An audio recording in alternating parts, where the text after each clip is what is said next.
చదువుకున్న వ్యక్తి, ఎంబీఏ చేశారు. చేస్తాను. కరెక్ట్ బిజినెస్ అంతేనా? స్కూల్ ఎంబీఏ చేశాను. ఆ!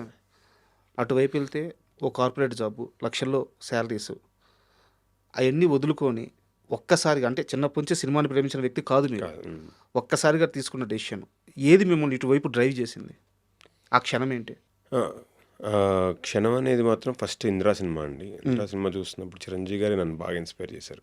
అంటే ఒక్క పర్సన్ ఆయన ఆనందాన్ని మనం ఆనందంగా ఫీల్ అవుతున్నాం. ఆయన బాధని మనం బాధగా ఫీల్ అవుతున్నాం.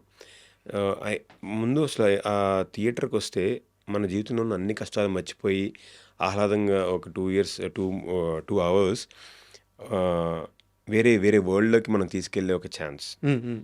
సో, అది కావాలా? జస్ట్ నువ్వు ఒక సాఫ్ట్‌వేర్ ఎంప్లాయీగా ఉంటావు. రోజు నెలకి ఒక 3,00,000, 4,00,000 జీతాలొస్తాయి. చక్కగా నీ నీ లైఫ్ నువ్వు బతికేస్తావు. వెళ్ళిపోతాం. హ్మ్.